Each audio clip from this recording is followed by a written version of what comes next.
One criminal justice degree opens at least 7 different careers. Most people only ever picture one of them, the patrol car. The real list runs from a crime lab, to a courtroom, to a federal badge. The top of that ladder pays a median of $91,100 a year. 7 careers. What each one pays, straight from the labor statistics. The exact on-ramp into every single one, and why almost none of them can be handed to a machine. Here is the part that surprises people. The fastest growing job on this entire list isn't the highest paid one. Stay for the 5th career, because the data does something strange. Let me show you the whole map. Career number 1 is the one almost nobody expects to be the top earner. Detective and criminal investigator. The median pay, according to the Bureau of Labor Statistics, is $91,100 a year, and the path in is shorter than the salary makes it sound. So what does the job actually do? A detective takes a case after the first responders leave. They read the scene, pull the camera footage, write the warrant, sit across the table from a suspect, and then stand up in court and defend every step of it. It is part puzzle, part paperwork, part testimony. Here is the on-ramp. You can start with a 2-year associate degree in criminal justice, pass a police academy, and work patrol first. The median for that patrol step is $74,910. After a few years and a promotion exam, you move into the detective bureau and the pay climbs to that $91,000. There is also a federal door. Agencies like the FBI hire investigators straight into special agent roles if you bring a bachelor's degree plus a couple of years of real work behind you. The New York Police Department runs one of the largest detective bureaus in the country, so the seats are real and they open every year. Now the catch, and the fix in the same breath. The promotion to detective is not automatic. It depends on openings and an exam, so it can take 3 to 5 years on patrol first. The fix is simple. Pick a department that posts its promotion timeline publicly and ask about it in the very first interview. The good ones will tell you. And, can a machine take this job? No. Software can sort footage, but it cannot get a warrant, read a room, or testify under cross-examination. The legal authority and the human judgment are the whole job. Career number 2 is the foundation under that whole ladder. Police and Sheriff's Patrol Officer. The median pay is $74,910, and the field is growing about 3%. That is steady, not explosive, but steady is the point. What does the day look like? Patrol is response and presence. Calls for service, traffic stops, community contact, then the report writing that holds it all together. It is the role that feeds almost every other badge on this list. The on-ramp is the most open one here. A 2-year associate degree in criminal justice, a state academy that runs 6 months to a year, and field training after that. The Los Angeles Police Department, for example, runs its own academy and posts a clear ladder: cadet, officer, detective, sergeant, lieutenant. You can see exactly where the steps are. Here is the honest catch with its fix. The schedule is shift work, nights and weekends early in your career, and that is hard on a person. The fix is to ask each department about its shift rotation and its move to day shifts by seniority, because the good departments build that in. And the AI question? A patrol officer makes split-second judgment calls in the physical world. A camera can watch. It cannot decide, and it cannot show up. Here is where it gets interesting. The next 2 careers never touch a patrol car, and one of them works inside a corporation. Career number 3 is compliance officer. The median pay is $74,870. Growth around 4%. This is the criminal justice degree, wearing a suit.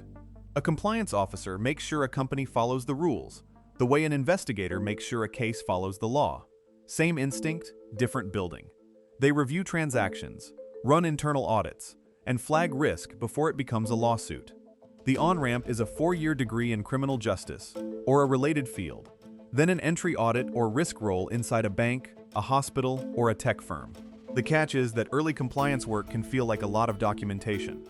The fix is to target a regulated industry like finance or healthcare, where the work has real teeth and the pay climbs faster. A machine can scan the documents. It cannot decide what the rule means or sign its name to the call.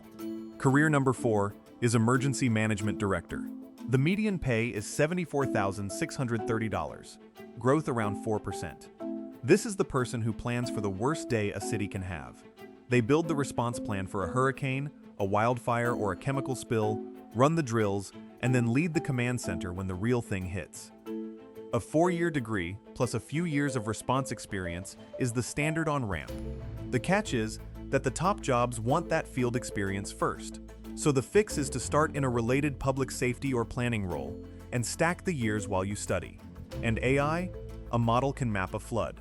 It cannot stand in a command center at 2 in the morning and decide which neighborhood gets the trucks. Now watch the data do something strange. The fastest growing career on this entire list isn't the highest paid one. It is the one in the lab coat. 13% this decade, faster than most engineering jobs. Let me show you why. Career number 5 is forensic science technician. The median pay is $69,260, and the growth is 13%. That growth number is the standout of the whole video. This is the crime lab. They process the scene, run the DNA, compare the prints and the ballistics, and then, like the detective, they testify to it in court. Half the job is bench science. The other half is defending that science to a jury. The on-ramp is a 2-year or 4-year degree, usually with chemistry or biology in it, then on-the-job training inside a lab. West Virginia University, for example, runs a nationally accredited forensic and investigative science program that feeds graduates straight into state and federal labs. Here is the honest catch. Some lab specialties want that 4-year science degree, not just criminal justice. So the fix is to check your target lab's exact requirement before you pick your classes, which is 15 minutes of reading. And the machine question is the most interesting one here. Software can flag a possible DNA match. A human still owns the chain of custody, and a human still has to swear to it in court. That accountability is why the field is growing, not shrinking. Career number 6 is paralegal and legal assistant. The median pay is $60,970, and this one I want to be fully honest about. A paralegal drafts the legal documents, runs the research, organizes the case file, and keeps a courtroom team moving. The on-ramp is the shortest on this list, a 2-year associate degree or a paralegal certificate. Now the honest catch? Because you deserve it straight. This is the one job here where AI is genuinely changing the work. Document review and discovery are being automated fast. But here is the fix and the reason it still grows. The automatable part was never the whole job. Client interviews, courthouse procedure, deadline judgment, and privilege calls all stay human. The smart move is to lean into the courtroom and client side of the work, not the document side. And you stay ahead of the tool instead of competing with it. One career left. It pays the least on this list on paper, and it is one of the hardest in the country to actually get hired into. Stay with me, because the reason is the whole point of this video. Career number 7 is firefighter. The median pay is $57,030, growth around 4%. On paper, the smallest number here. In reality, one of the most competitive jobs to land. Why? Because it is stable, it carries a real pension in most departments, and almost nobody can be replaced by software while running into a building. The on-ramp is a 2-year path with an academy and an emergency medical certification on top.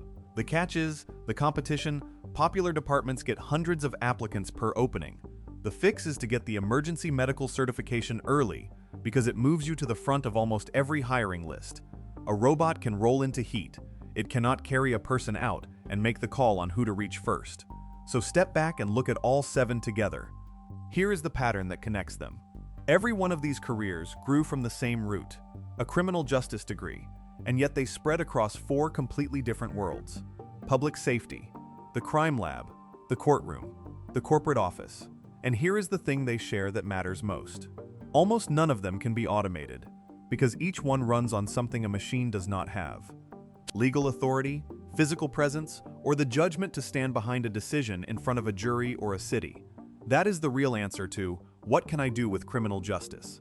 Not one job, a ladder, and 4 doors off the side of it. The lowest paid one here is one of the hardest to get.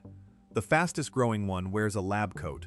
And the highest paid one started on the exact same 2-year on-ramp as the rest. Here is what to do with this, if you are helping a teenager think it through this week. Don't ask them to pick a career. That question freezes people. Instead, ask which 2 of these 7 sounded the most interesting, and then do not argue with the answer. The goal this week is curiosity about 2 of them, nothing more, because the research on career decisions is consistent. The people who explore 2 paths before they commit are far less likely to switch majors 3 times and burn 2 extra years of tuition. So get them to circle 2. Look up the on-ramp for each one together. It takes 10 minutes. Then step back. The degree opens the door either way. They just need to know which doors exist. So here is my question for the comments. Of these 7, which one surprised you the most? The detective at the top, the lab coat growing the fastest, or the compliance officer in the suit? Drop the number 1 through 7 and tell me why. I read every one in the first 48 hours.